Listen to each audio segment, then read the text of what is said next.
Good afternoon, folks, and welcome to another episode of Lessons from the Cockpit. I am your host, Mark Hasera, and for over 60 years, my passion has been aviation. On our show, we interview some of the most intriguing and fascinating aviators, maintainers, and aviation enthusiasts from all over the world. And we investigate the tactics, techniques, and procedures that these aviators learned during those extraordinary and extreme flight conditions, either in the military, commercially, or in general aviation. Special thanks to our sponsor today, Tanker Pilot, Lessons from the Cockpit, a book that can be found in all four formats on Amazon. On today's show, we're going to interview a former Vietnam F-4 pilot who then went into the commercial airlines and is now still teaching at one of the majors.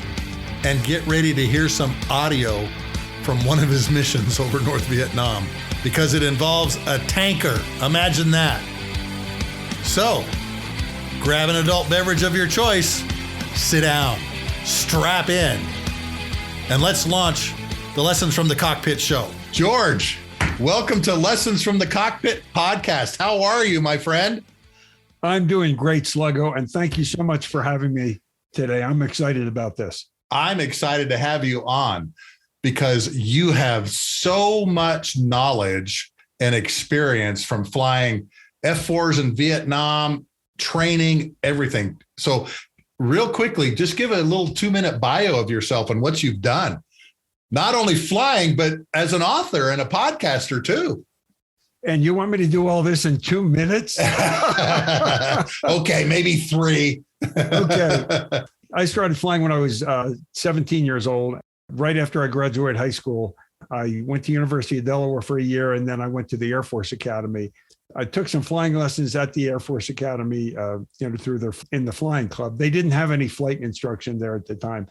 And then I went to Air Force pilot training. After pilot training, I went to Vietnam in the O-2, which is a military version of a Cessna 337, which is used as a forward air controller. After what they did was they didn't have any fighters pilot training when my class graduated, but they said, if you volunteer for Vietnam, we'll give you your choice of assignments afterwards. So I volunteered for Vietnam. At the end of my tour, they said, what we meant was you can have your choice of B-52G or B-52H. Oh, no. Not what you were looking for. Not at all. I wanted a fighter. A friend of mine said, look, George, he had a background in SAC, and he said, if you are going to be stuck in SAC, the best base of all is Mather, because it's a tenant wing and an Air Training Command base. Oh, and, yeah. You don't have to put up with all the SAC stuff. And I went, and it's a great location because most SAC bases are northern tier bases. Yeah. He said, so yeah, that's what you should do. I'll help you write a letter to SAC headquarters and get you an assignment to Mather. And he helped me write a letter, so BS letter of I'm looking forward to being part of SAC, capital S, and fighting the threat, capital T, and all this stuff. And by return mail, I got my assignment to Mather. And everybody else, a bunch of our guys went to SAC. They all went to Kinchlow and Minot and K.I. Sawyer, and all these other northern tier bases. And I got to Sacramento.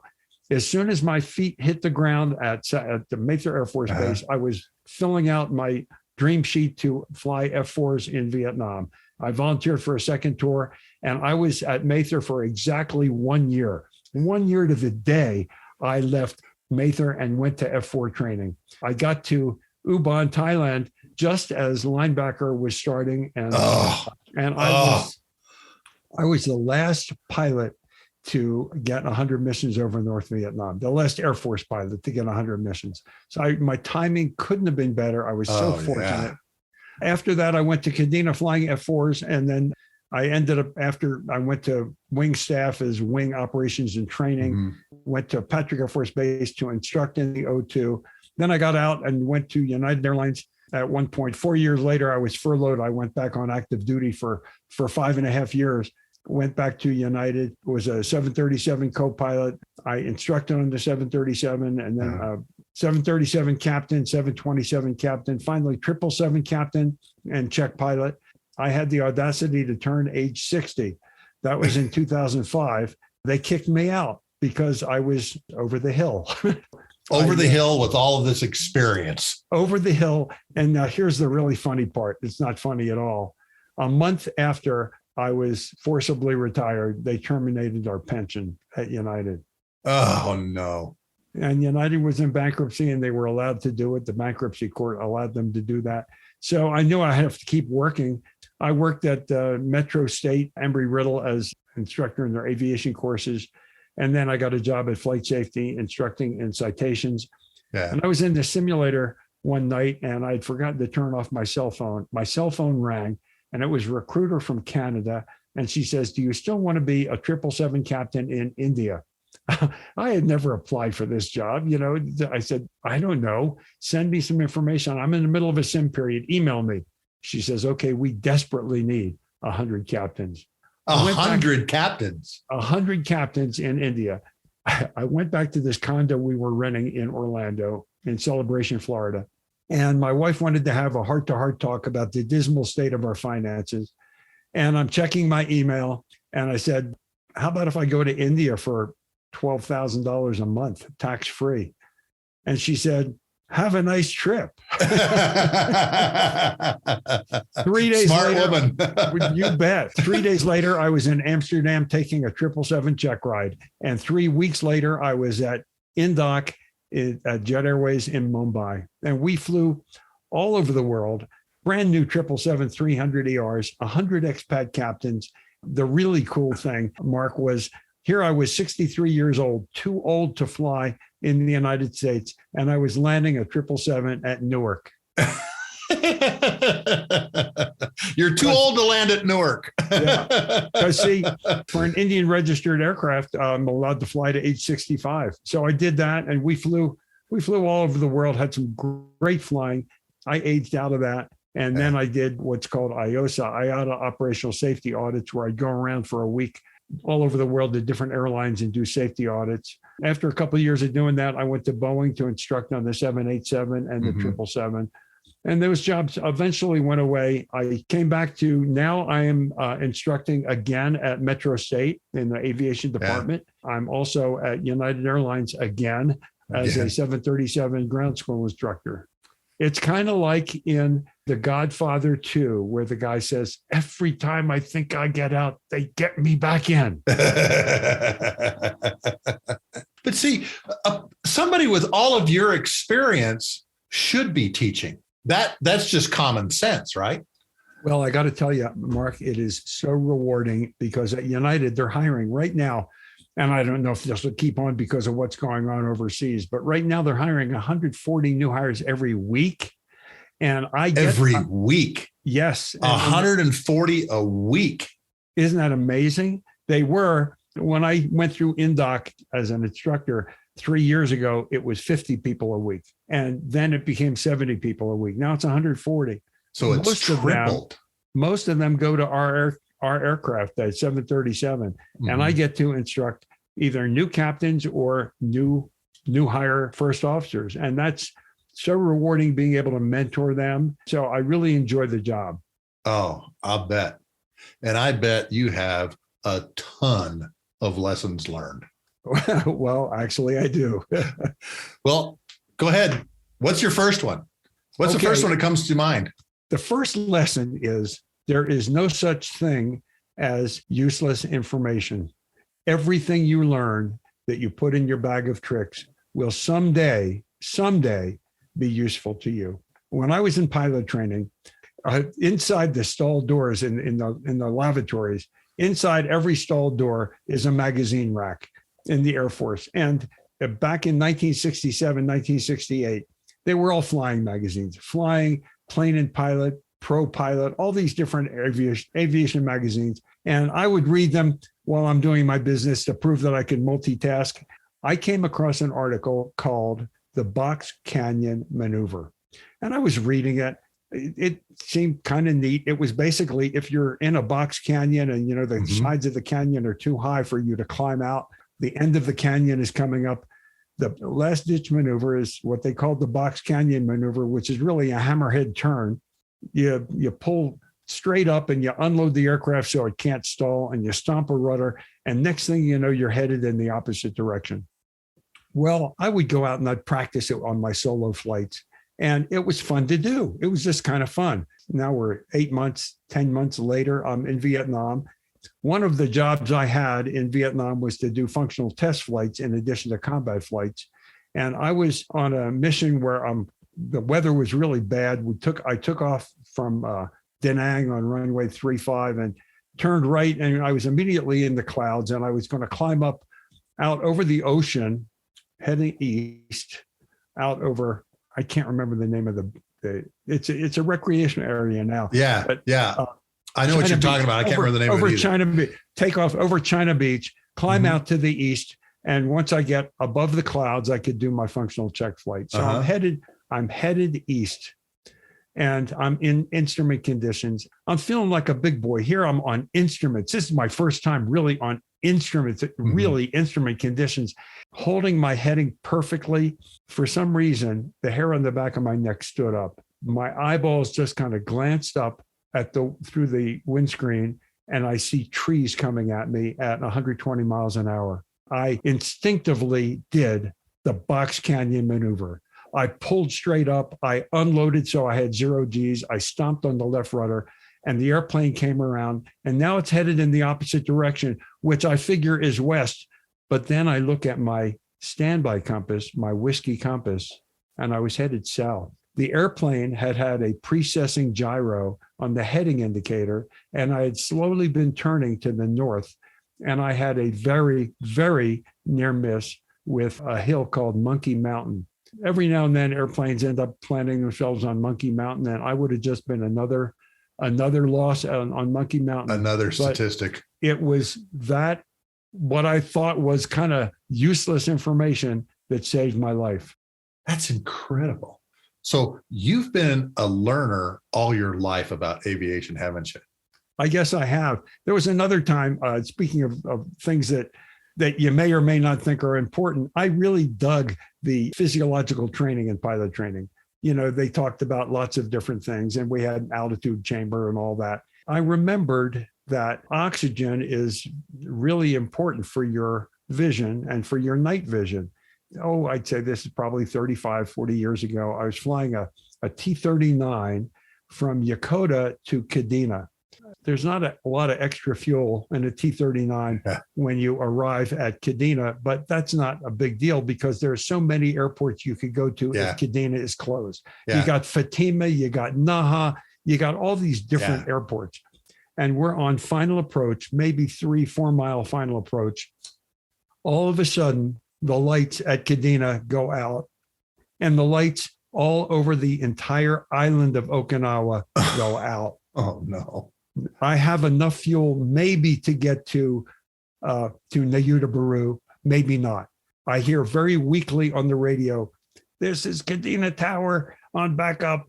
If you can see the runway, you're cleared to land.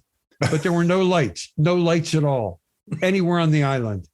And I remembered, if you are on pure oxygen, your night vision is enhanced. So it was night now. And I reached over, put on my oxygen mask, took a few deep breaths, and it was like somebody had just turned on the lights. It went from being really black night to being kind of like dusk. And I could see the runway, and I landed. And it was because I remembered what I had learned, 30 years earlier in pilot training. Isn't that amazing? Now, I was stationed at Kadena. I can remember coming back taking off, leaving the island because of typhoons. Right. And one night we had to do it at night. And that was one of the scariest flights I've ever been on, is trying to get out to the end of the runway, get off that base. Winds are howling. It's starting to rain. Right. And I'm thinking to myself, all right, I got a 25 knot crosswind limit. I got all this, and all of this information is coming into my head that I normally wouldn't use on a flight. One of them being, am I going to get struck by lightning? Or are you going to get struck by flying debris? Yeah, exactly. You know, what's going to hit the airplane? I was listening to an interview that they did not too long ago with Rick Tellini, the MiG killer. And he talked about intuitive expertise. That really stuck with me, and I'm like, I got to look into that. And he gave a great explanation for that, about how you will remember something that happened to you years ago that applies to the situation you're in right here, right now, that you thought, I'm never going to use that information. That information, like you said, it's useless maybe when you're reading it, but it may be appropriate in a different time and a different situation. I think that's a great lesson learned that you have.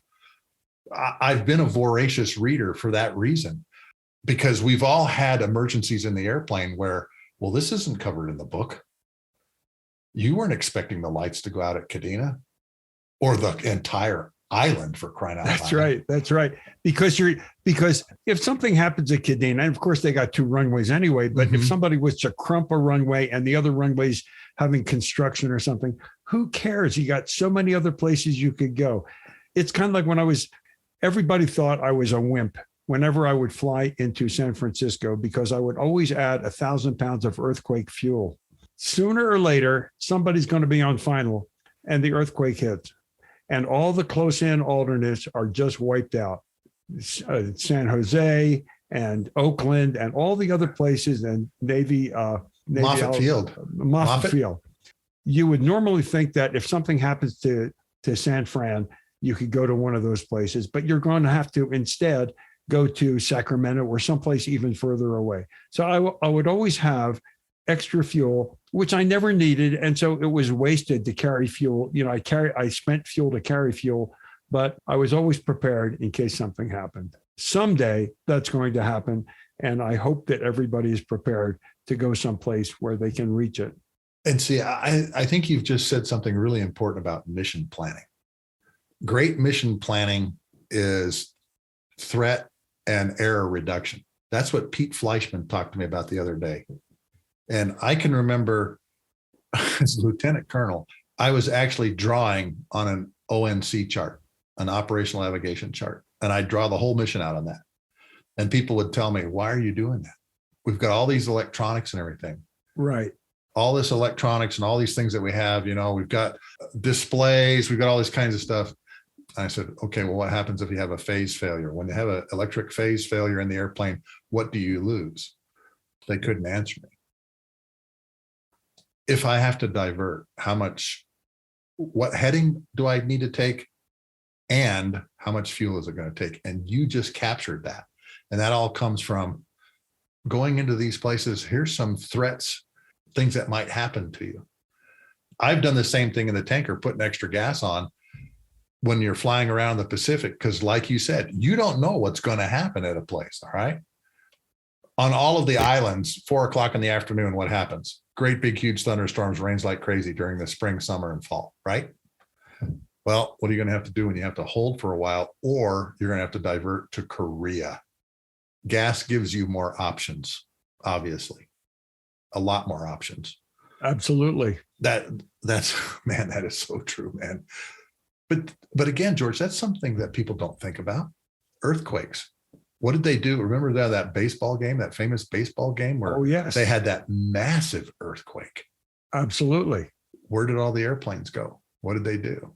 Well, I can tell you that during that earthquake, everybody went to Sacramento or further away. And when they landed at Sacramento, there were no gates because all the gates are occupied already. Yeah. It becomes very, very challenging for everybody who gets on the ground. Yeah, I'll bet. So you flew F-4s in Vietnam. Tell me some of your lessons learned from flying combat missions in Vietnam.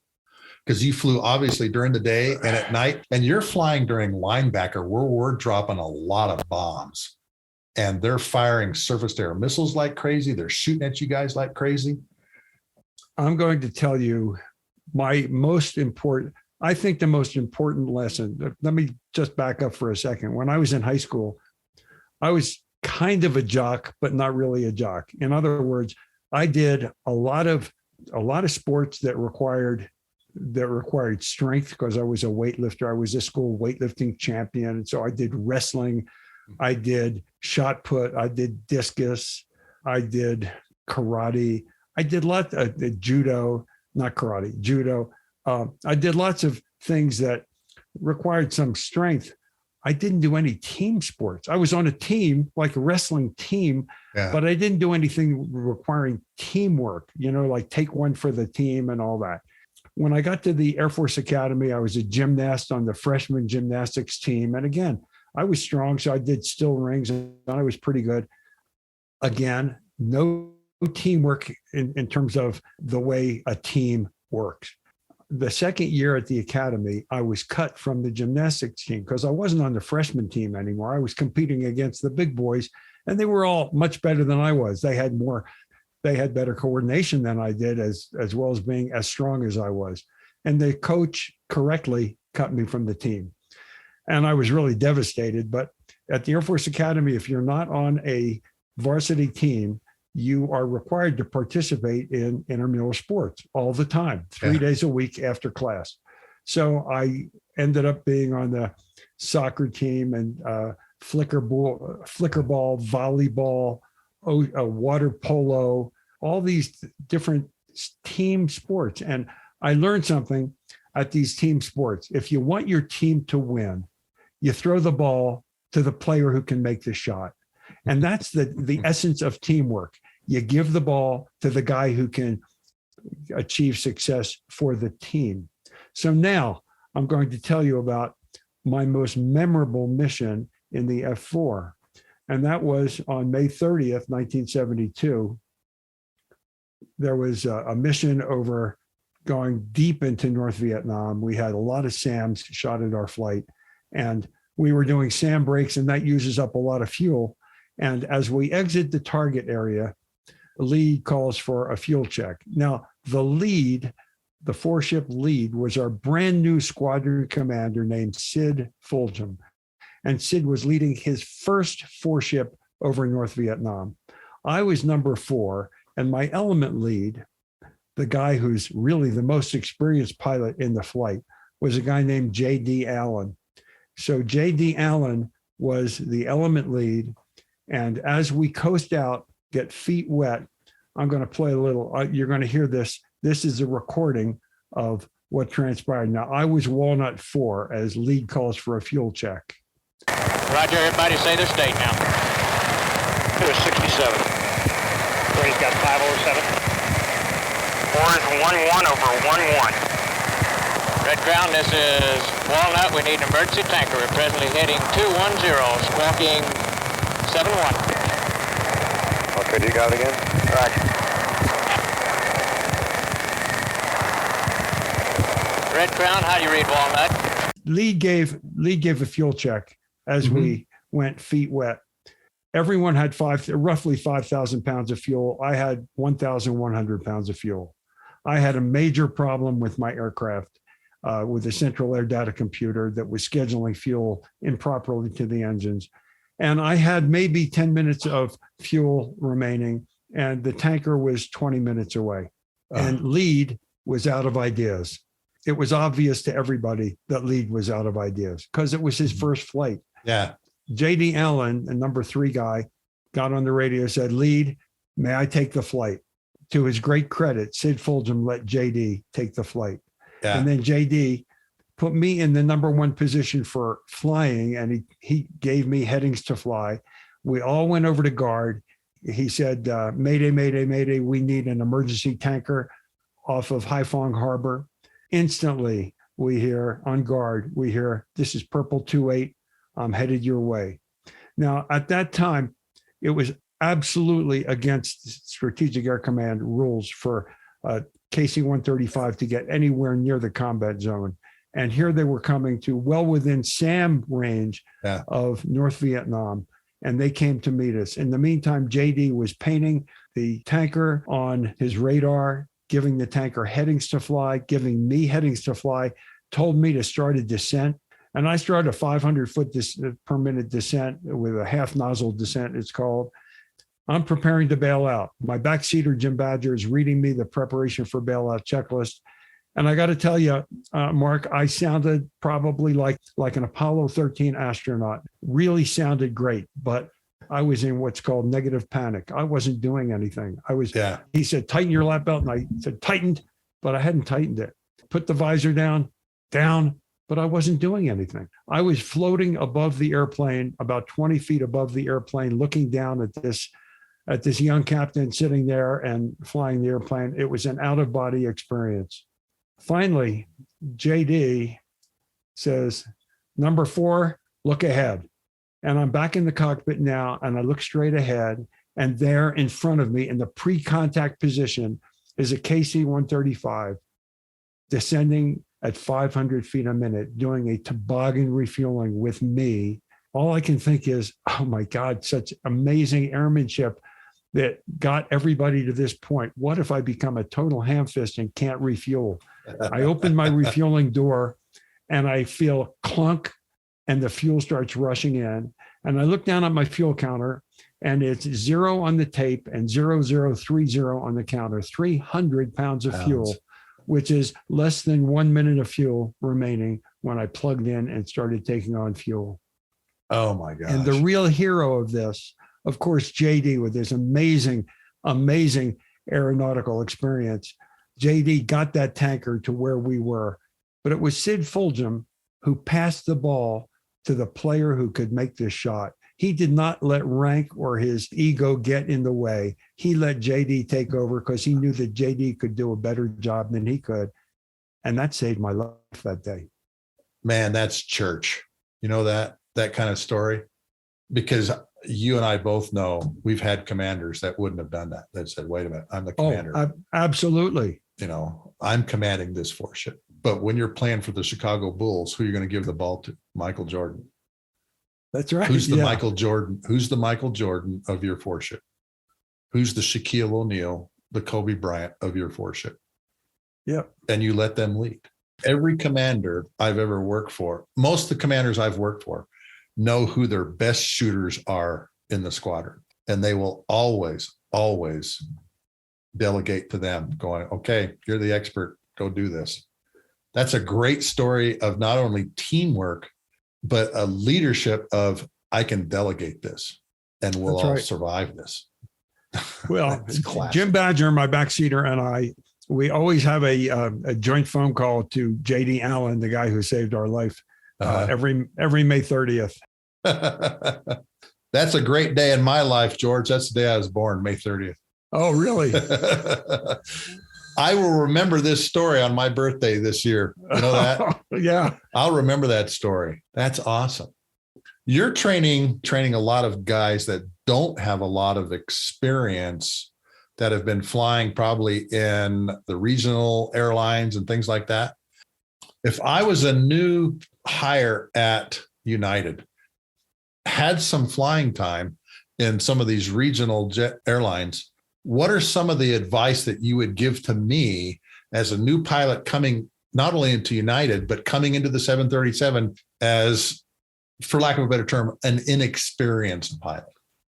At United Airlines, things are very structured. We follow procedures very rigorously. And I would tell the person, and I've had some people come through that didn't have even regional airline experience. It just had late plane time, for example.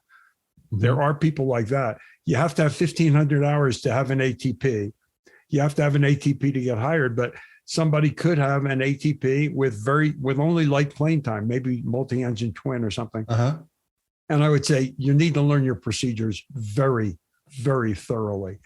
For example, we have what we call flows, which Boeing calls procedures, but we go around the cockpit, we look at every switch, control, and indicator, set it up to the proper position, and then we do a checklist. So you set up all the switches the way they're supposed to be before the engines are started, for example, and then you do the pre-flight or the before pushback checklist.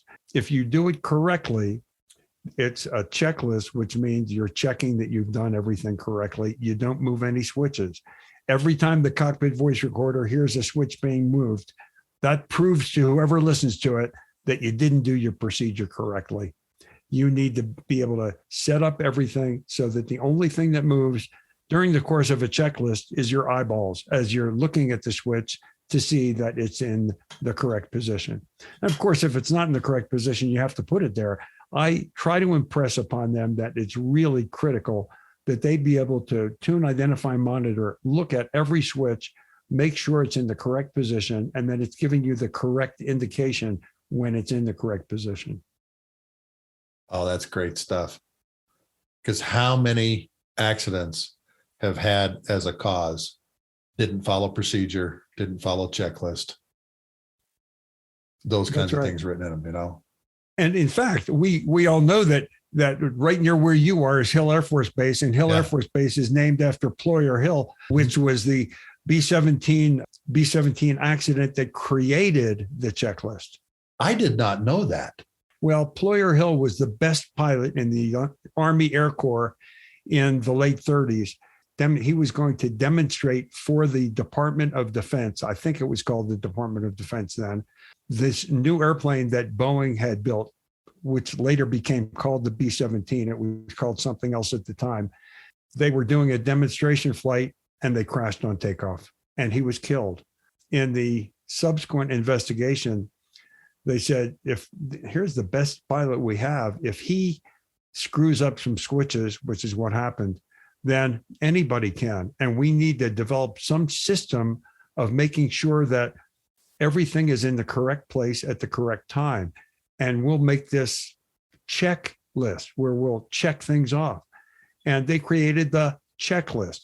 There was never again a B-17 lost from pilot mistakes on switchology. There were a lot of B-17s lost during the war, of course.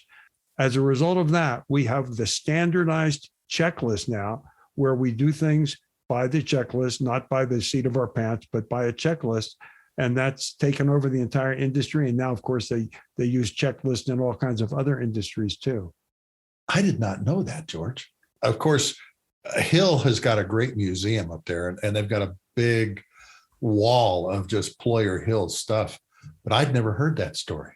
That's great stuff. Checklist items. Because, you know, I remember in Strategic Air Command, man, they would hammer checklists into us like crazy, particularly when it came to the emergency war order stuff, the nuclear war stuff. Absolutely. That was one of the things Curtis LeMay instituted too, is, you know, you will not only understand this checklist, but you'll do it over and over and over and over again. So it was a habit. How many pilots have gotten in trouble because they haven't followed their habit patterns? That's right. Yeah. And, you know, I hated being in Strategic Air Command, but I have to tell you, Mark, I hated the B-52, big lumbering B-52. Doesn't even have ailerons. It has spoilers. We would always see a B-52 take off and the nose wheel is still on the ground and the main gear is lifting off. And we would say, well, a pig doesn't ever run with its nose in the air. You know, it was just, I hated the B-52. When I was going through 727 training as a new hire at United, everything just seemed so easy to me because a Boeing is a Boeing, and 727 systems were very similar to B-52 systems. And I tore up the program to the extent that they asked me to stay on as an instructor because I did so well. And it was because of my hated time in the B-52. It turned out to be a wonderful experience. And I would go back in a heartbeat, and they're still flying, of course. I'd go back in a heartbeat and fly that now. Isn't that crazy? That B-52 is going to outlive us. You know, that's right. That thing's going to keep going and going. I'm real excited though, George, to hear and see the new long-range strike airplane, the B-21 Raider. It's supposed to have its first flight here pretty soon. That'll be interesting to see the comparison between, you know, here's this old 65-year-old airplane and here's this brand new airplane, and what they're going to do with it, how they're going to do it. So, all right, here in the last few minutes, why don't you give us advice? What advice would you give to brand new podcasters? Learn guys everything. Like me that are just starting. Learn everything you can, because it's a very steep learning curve. I still end up butting my head against the wall sometimes trying to get a recording to work out correctly when I'm doing my editing in Adobe Audition. Coming up on 600 episodes, it's a lot of work. And the most important part is the preparation. Like everything else, preparation is key. When I have a guest, I try to find out everything I can about them. If they've written the book, I try to read or at least skim the book that they've written, so that I can have an intelligent conversation with them. And then I pre-flight all of my equipment very thoroughly. I use a Tascam digital recorder, and then I use Zoom for the face-to-face interview because it's easier to talk to somebody when you can look them in the face. Yeah. And then I have Zoom set up to record, and that's my backup for the recording. A webpage called Entrepreneur on Fire, where the guy who is a very knowledgeable podcaster, and he makes a lot of money at it, gives advice. And you can get a lot of free advice as well as buying his course. You can get a lot of free advice on how to set up a podcast, how to upload it using, the ID3 uploading, getting it onto, I use a program called Liberated Syndication, I think is what it stands for. Liberated. That's who I use too. To get it uploaded so that it will play on Apple Podcasts and all the other platforms. Spent a lot of time trying to learn, and I'm still learning, of course, learning how to effectively use Adobe Audition. That's the audio editing program I use, and it's part of a complete suite of programs that Adobe produces. So I have a monthly membership to the Adobe suite, which includes their video editing and all kinds of other things too, which I only use a little bit of, but mostly it's Adobe Audition that I use. But it's a really effective program, and that's what I like to use. Like I said, I back up everything. I upload everything to Dropbox after I have it launched, and that way I have everything securely backed up. Oh, so that's how you save everything. Yeah, and when I finish my when I launch an episode, once it goes live, I send a link to my podcast guests of the episode, the web page for the episode, and I also send them an embed code for the audio so that they can share that on social media or whatever. And it's worked fairly well. I have about 1,000 downloads a day. We went over 1 million downloads total downloads, 1 million total downloads in the middle of last year. Believe it or not. 1 million downloads, George. Congratulations. Holy smokes. Well, believe it or not, during COVID, when everybody was at home and nobody was working, you would think people would be listening to podcasts a lot, but it dropped off. And it occurred to me that most people listen to podcasts while they're driving to work. If they're not driving to work, they're not listening to podcasts as much. You have to be ready for the ups and downs of the business. As far as getting sponsorships, I'm a total failure, Mark. That's where, if you want to make money at podcasting, you have sponsorships. And I do this for the love of aviation and sharing my passion. And eventually, I'll get some sponsorships if they're a sponsor I really believe in. But right now, it's just my books that I talk about as my sponsor. That's great stuff, George.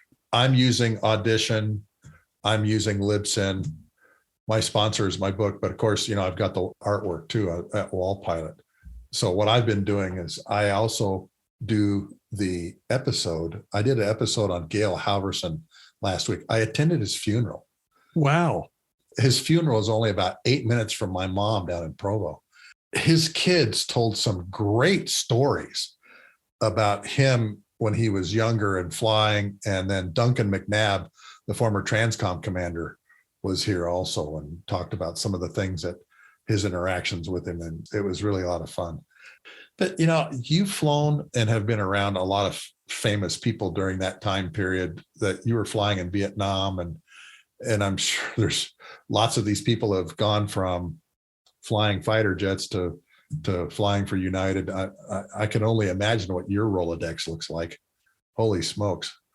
Well, I've had I've been very fortunate, Mark, that I've interviewed so many like I said, coming up on 600 now.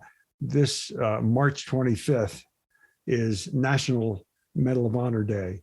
And my episode, it's already recorded. It's going to air on March 25th. Episode is an interview with my friend Lee Ellis, who spent 5.5 years in the Hanoi Hilton. And Janine Saijan tells Lance's story. And that's what the episode is about. Because as you know, Lance is the only Air Force Academy graduate to be awarded the Medal of Honor. Very fascinating story. The guy was Just amazing. I wish I had known him at the academy. I had heard his name because he was a football jock. I heard his name. When they would mispronounce his name when he went on the field. He and Lee were best buddies in F4 training, and I think they went to pilot training together. So they had a lot of stories to share. Oh, I'll bet. Yeah, it's like my uncle has a whole bunch of stories to share from being in the Hanoi Hilton. I got to go to the 25th Vietnam POW reunion. My uncle asked me to come down to Dallas to go. Wow. So he was helping put it on. He goes, I need some manpower. Will you and Val come down? And we said, sure. Somebody took a picture of me, Robbie Reisner, and his wife, Dot, watching airplanes going by. I'm sitting talking to Robbie Reisner. They all wanted to know, well, what was Desert Storm like? What's it like dropping PGMs? All these different things, you know. They didn't want to talk about anything of their backgrounds and the things that happened to them. They wanted to hear all these stories from Desert Storm and all these different things. It was amazing. Oh, what's his name? Johnson. He was Leo Thorson's backseater. Harry Johnson.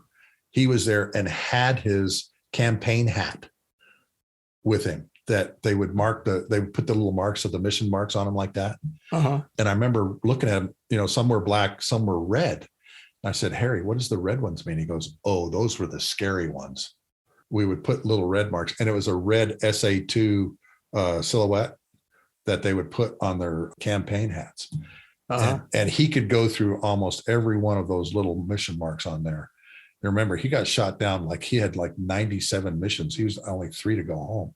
Right. And it was just amazing talking to these guys that had been flying these, particularly the Weasel missions, because they were getting shot down like crazy.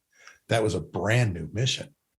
And then seeing Harry wearing his hat with all of his little mission marks and the red mission marks interspersed amongst them. Just amazing stuff. Amazing stuff. George, I'm not going to hold you up any longer, man. Thank you. Thank you so much for being on Lessons from the Cockpit podcast today, George. You're welcome. It's been a pleasure being on, and thank you for inviting me. I really appreciate it. It's great to have you on. And again, all of you go out and find the Ham Fist trilogy, where George talks about kind of your background in a little bit, you know, in a fictional kind of way, and flying O-2s and F4s over some pretty scary places over Vietnam. Well, thank you for the plug. You're very welcome. You're very welcome. I hope you've enjoyed this episode number 17 of the Lessons from the Cockpit show. It's great to have George on, and we're going to have him on again because obviously he's got thousands of lessons learned from flying so many different types of airplanes and a number of airlines too.